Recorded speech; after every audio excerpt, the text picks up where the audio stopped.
Alright, now that we are back in the nursery, what we want is to get the appropriate bag you're gonna use. Now, usually when you are starting cuttings, the cuttings shouldn't be longer than 6 inches. 6 inches is more or less an appropriate size for a cutting. You don't want it too long because you don't want the wind to blow it, or you want anyone to touch it, or for it to just fall over because of its weight. Alright, so 6 inches is good enough. Now this is a good size bag to start off your cuttings. You don't want to have a huge bag, because what will happen is that it will retain too much moisture, and that will cause the cutting to rot. So you don't want a big bag, you don't want a large cutting as well. So those two things matter. What we want is we want to take our soil mix.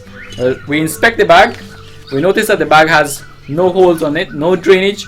So if it doesn't have drainage, you need to apply drainage. All right, you need to punch some holes in it, or you can cut it with your scissors, but you need to apply some sort of drainage. So we're going to apply our drainage after the bag is full with soil. So what we're going to do is take the bag and just fill it with soil.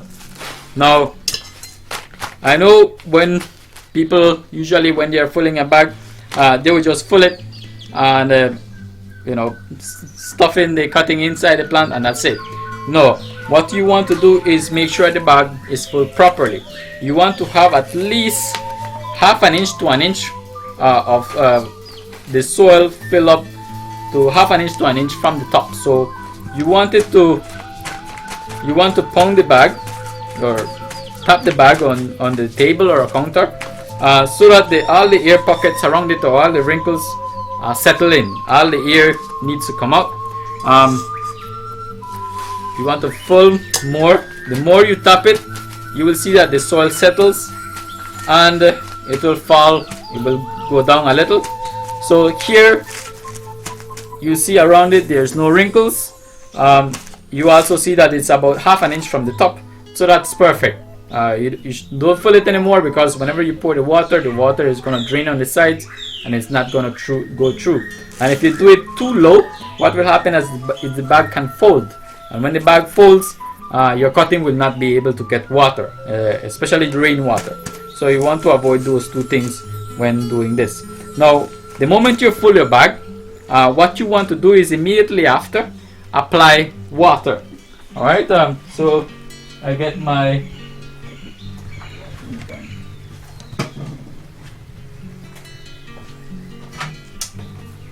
watering can, and basically apply some water before you place in the cutting.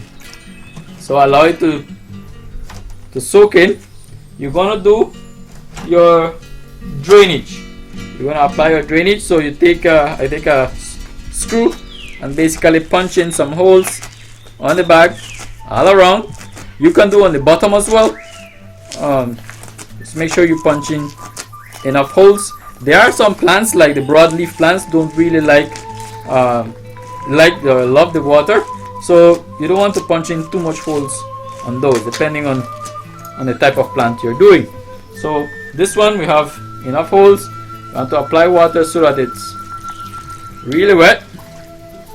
You will see the water start pouring out from the holes that you punched out, and that's a good sign. If the soil falls or goes down a lot, you can apply a little bit more of soil, so that again it stays about half an inch from the rim. So when you apply the water, the water doesn't run on the sides. It stays in the bag, and it soaks through the soil.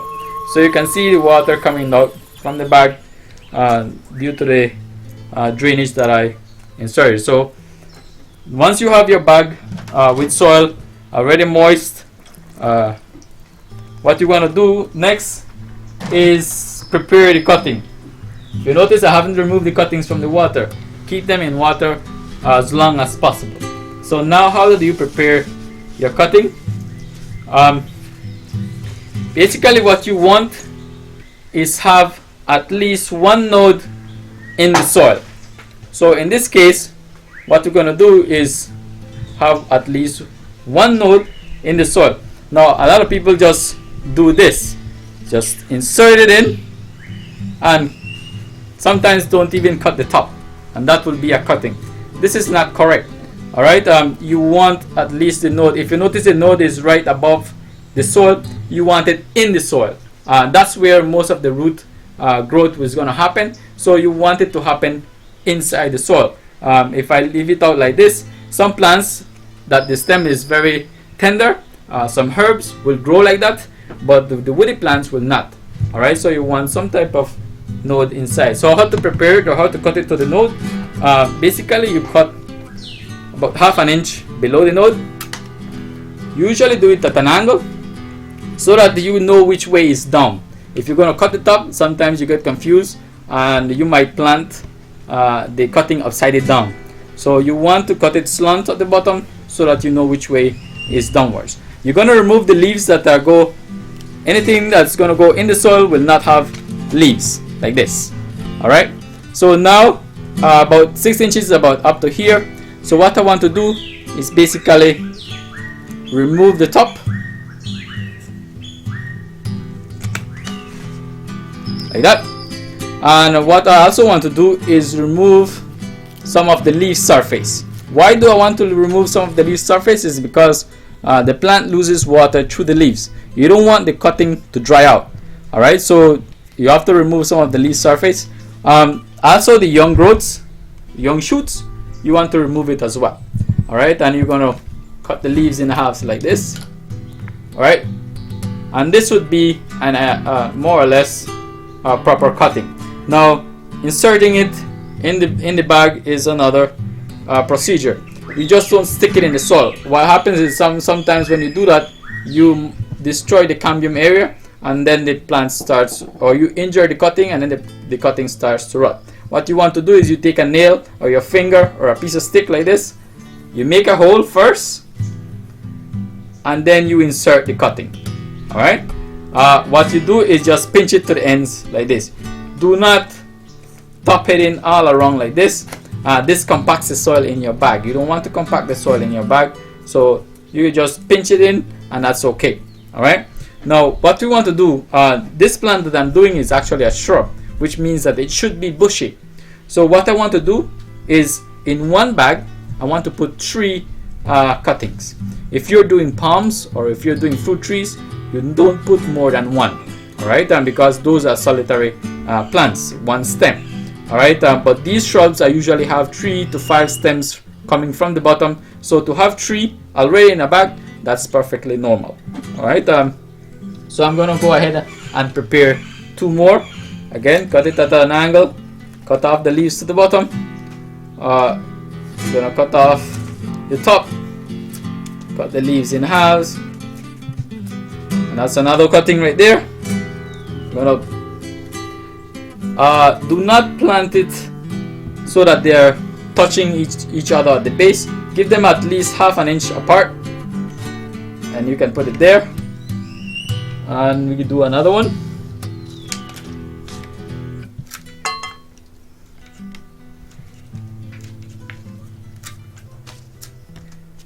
Remember, it should be at least 6 inches from the base. So the next one goes right here. You see, they can be touching each other at the top. The leaves touch each other, it doesn't matter.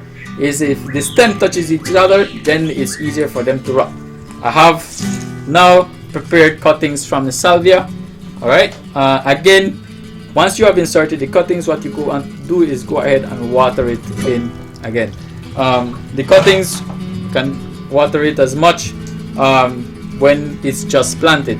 After twice a day, once a day is okay, especially in the mornings. You want to water your cuttings. After you have prepared your cutting, now the aftercare is also important.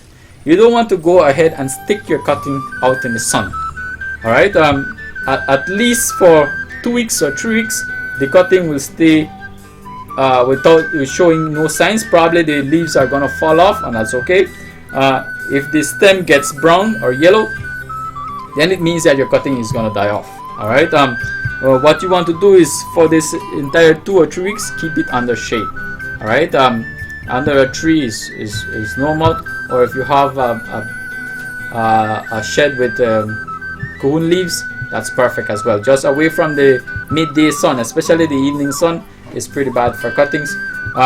If you have an area, a black tarp or something that will heat up, you can set them on top, because heat is always good for cuttings, because heat encourages root growth.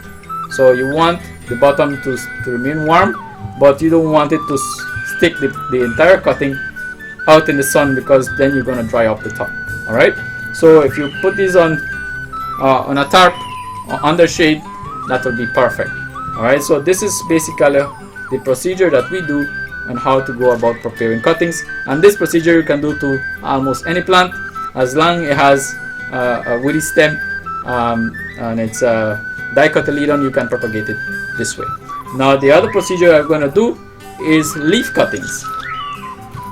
Here we have a plant that is basically, this is a crotalaria, and this plant basically comes from a leaf that was what was planted in the soil before, and then it grew one plant. Now there are some plants that can do that with it's very easy to do that.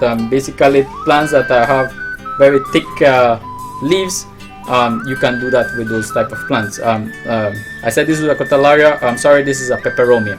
Alright, so peperomias are ideal plant to do from leaf. Also begonias, also sansevieras or mother-in-law tongue.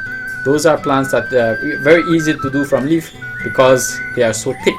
Alright, we'll show you now how to go about doing one from leaf.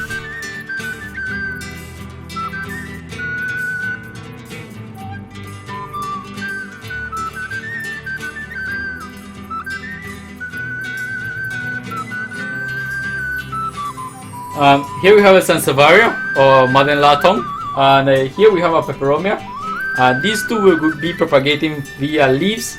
And now the benefits or the pluses of propagating via leaves is that you don't have to destroy or bother or cut the stem from the mother plant in order for you to get more seedlings. So there are some plants that actually do that on their own. They propagate themselves via the leaves. But there are some plants that it's easier to grow them for you to grow them via the leaves. So sansevieria is one of them. What you're gonna do to prepare the sansevieria, whenever you cut it, you wait until the cuts are healed before you go and plant it. Remember, it has a little bit of sap, so you want that to create the barrier before you go ahead and water it and put it inside the bag that you're gonna pot it in. What you want to do is cut the leaf across into maybe 3 inches long sections. So with your scissors, you want to cut right across and just remember, you have to know which side is up. That's also very important. You don't want to plant it with the top down. Alright, so you're going to place it up like this. What happens is that the veins of the leaf also has the xylem and the phloem, and also have cambium. So these will allow you to allow the plant to actually give roots and also shoots. So what you want to do is, after you finish cutting them up, you want to wait a while until it's completely healed. This process will usually take about 3 to 4 hours. After you have left them there to heal, they have sealed already, you come back, and what you do is you basically take the leaf with the upside up and you set it in your bag. Now this bag is 3/4 full, so I want to set it right in the center and continue filling the bag until it's completely full. So this one, you don't want to force it into the soil. Alright, so you want to tap in the bag. If you notice, it's right in the center, It's upright. Some of it is inside the soil, some of it is sticking out. You want to do about half and a half, and then you go ahead and you water your plant.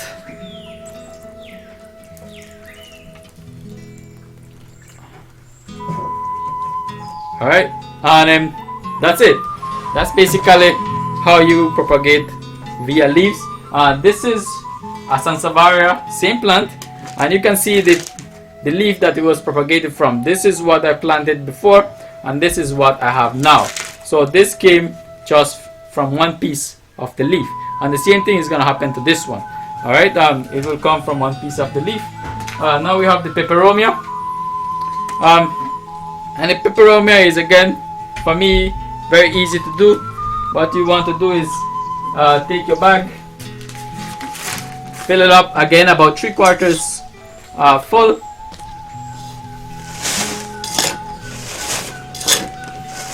Remember, when you're filling the bag, to always stop the bag so to get rid of the air pockets. So that's about 3/4 right there, or almost full. Then you want to go ahead and remove the leaf. Now, you don't want to go and just cut the leaf right there, because then you leave a stub on the mother plant. Remember, you have to look after the mother plant first, so you want to cut it way down to the bottom. Alright, you can leave a piece of the PTO like this sticking out. Alright, and what you want you to do is, the surface of the leaf up, you want to set it inside the bag that you're going to propagate the soil mix, and then just finish filling that up.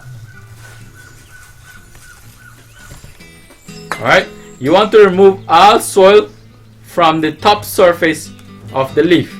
Alright, you want to remove the soil, because the soil will actually make the leaf rot if it's on top. So you want to move all the soil from the top and just have it on the under of the leaf, just resting on top of the soil like this. What you want to do next is basically water.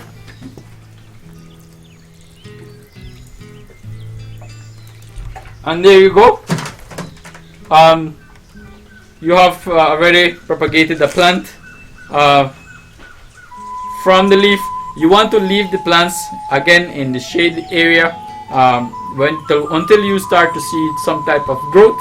Then you can remove it to a partial sunny or a full sun area, depending on what type of plant you have. Eventually, this plant also came from a leaf. So eventually what you're going to end up is with a plant like this. Within the maybe 3 to 4 months, you should probably have a nice sized plant already coming out from your cuttings that you made from leaf.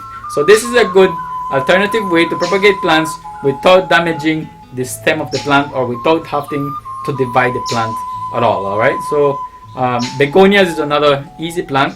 Remember, the leaf of the plant has to be thick and fleshy in order for you to grow them from the leaves. Thank you for watching the Garden Show. I'm your host Rudy, and I hope you guys enjoy every Saturday only on the national channel.